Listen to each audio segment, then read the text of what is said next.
The Galaxy Note 10 is usually the Swiss Army knife of all smartphones. It's the phone that has everything and can do everything. Or at least it used to be before Samsung removed the headphone jack. Today we're going to review the Galaxy Note 10 Plus from the inside, see what makes it tick, and see if there was actually room for that jack. Let's get started. You have to hold the power and volume down button at the same time to turn off the phone, because that makes a whole lot of sense. Let's get started.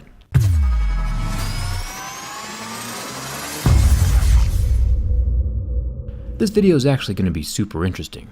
The Note 10 Plus is arguably one of the most feature-rich smartphones on the market right now. To remove the vivid back panel, we'll break out the heat gun. Glass and metal sandwiches tend to all be built the same.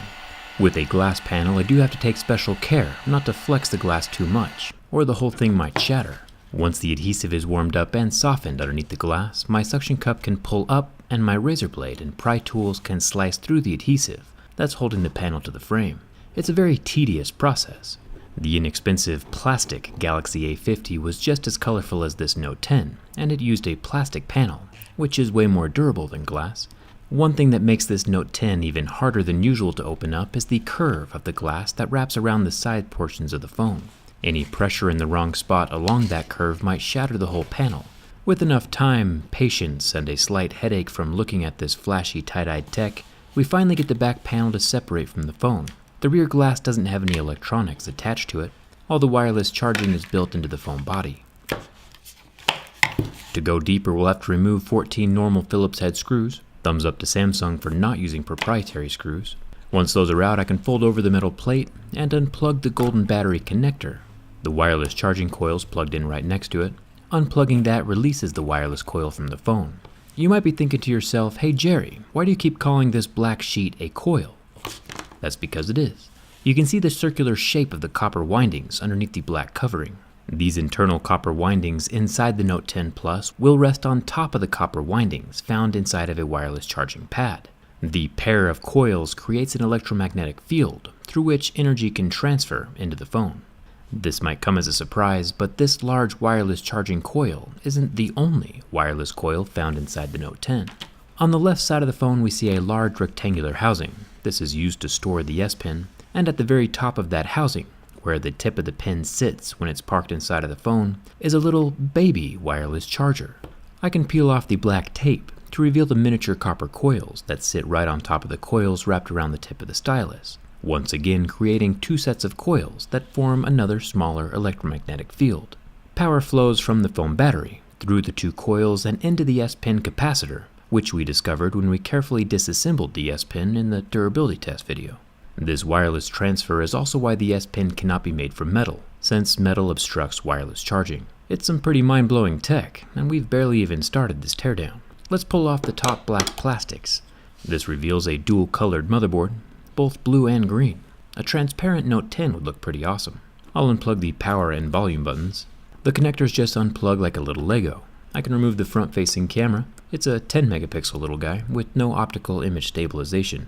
The black square here in the center of the motherboard is the earpiece. Strangely enough, it's in a weird location. We'll dig more into that in just a second. I'll pop off the 3 ribbon cables down here along the bottom of the motherboard, along with another ribbon on the right side, each unsnapping like a little Lego. Then I can remove the SIM and SD card tray. Remember that Samsung made 3 versions of this phone. The regular size Note 10 does not have an SD card slot. The dual-colored motherboard can lift away from the phone housing at this point. The reason why this motherboard has 2 colors is that it's actually 2 motherboards stacked on top of each other, kind of like we saw inside of the newer iPhones. It's a thick sandwich of really expensive technology. Surprisingly though, even with the extra thick motherboard, there's no thermal paste on the back, just a gray foamy pad-looking thing. Let's take a look at the cameras. This block of cameras is another piece of mind-blowing tech.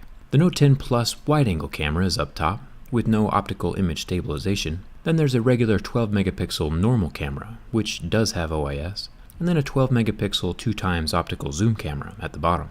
This also has OIS. Samsung is the only manufacturer to release a variable aperture camera unit, just like, your pupils adjust inside of your eyeball to get the optimal light for your eye. This little circle opens and closes to get the optimal amount of light for Samsung's camera sensor, depending on the situation. It's pretty cool.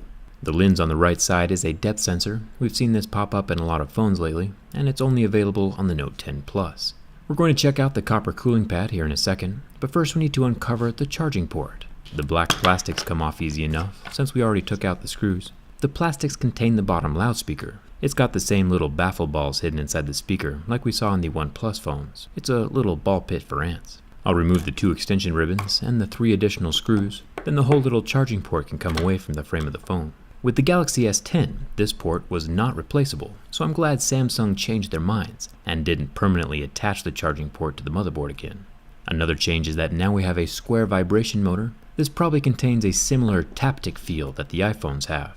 And we also have the same water-resistant mesh over the speaker and microphone openings that we've seen inside the phones for a couple of years now. These help the Note keep water out for its IP68 rating. What about the question, is there actually room in here for the headphone jack? The answer is yes, there is always room. The circuit boards can be designed and rearranged however Samsung wants. Proof of that is here with the double-stacked motherboard. Stacking the motherboard allows for more room. They could just have easily stacked parts of the lower charging port board and added the headphone jack at the bottom, or stacked more of the upper board onto each other to make room for the port up top. Easy peasy. It's no coincidence that Apple removed the headphone jack at the same time they launched their wireless AirPods, or that OnePlus lost the headphone jack when they launched their Bullet headphones, or even the Pixel lost the headphone jack when they launched the Pixel Buds. And now Samsung lost the jack as they pushed their wireless Galaxy Buds. Coincidence? Absolutely not. Removing the jack coerces customers into buying additional technology from the same company who made your phone. Companies know this, and companies like this. Another thing companies do is make your phone harder to repair, so that instead of fixing it, you just go buy a new one. And Samsung is just as guilty as the rest of them with this permanently glued-in battery. Each bend of this battery as I try to remove it is super dangerous. The internal layers could pinch together and short out at any moment, causing a fire. You would think that Samsung would want to avoid exploding batteries and just add easy-to-remove pull tabs like Apple does, especially considering their history. And as the largest smartphone manufacturer in the world, Samsung should be leading the way with battery pull tabs or gentle adhesive, so that 1, I don't blow my fingers off, and 2, so that I can stop saying Apple has them beat in one area. That's more painful than losing a finger. The battery of the Note 10 Plus is a 4300 mAh. The regular Note 10 would be a 3500 mAh. Another mind-blowing piece of tech inside this Note 10 Plus is the super slim underscreen fingerprint scanner, glued directly underneath the screen. During my Galaxy S10 teardown video, I broke open the whole phone to show the insides and talk more about how this works. Today though, I'm going to keep the Note 10 in one piece, so hopefully it'll still turn on when I put the whole thing back together. Seeing the outline of the scanner with my LED light is pretty cool though. There are a few things left before we reassemble the phone. A water damage indicator sticker here next to the SIM card tray opening. And then we have the earpiece, which is strangely pretty far away from the actual earpiece grill location. Popping it out reveals that it is indeed a speaker and not the under-display vibrating technology we saw inside the LG G8. It looks like this speaker fires downward into a hollow channel between the frame and the screen. Then the sound is directed up towards the top of the phone to eject out the hole near the SIM card tray. There's also a super incredibly thin opening between the front glass and metal top of the phone. It's pretty hard to see since it's only 5 human hairs thick. I actually use human hair to measure everything, which explains a lot. Finally, we come to the heat pipe, or vapor chamber as Samsung calls it. We normally only see this type of cooling in high-end gaming phones, like the Razer Phone 2 or the Black Shark 2. It's cool to see the technology making its way into non-gaming phones. As we know, solid copper is a great conductor of heat. It pulls away heat from hot objects like processors and goes and dissipates that heat elsewhere inside the phone. Heat pipes are more efficient than a copper slab because of the liquid inside the pipe. Vapor chambers, like the one we see here, take cooling to a whole new level, beyond that even of heat pipes. Slicing the vapor chamber open, we can see that it's a hollow pouch, with plenty of room inside for liquid to move around. The liquid will vaporize at one end where the processor is heating up, and then cool down as it reaches the far end of the chamber, only to be wicked back again to the processor by the copper strands and copper mesh capillary action, so it can start the whole process over again. It's kind of like a liquid cooling system built for PCs, but crammed down into a really small space.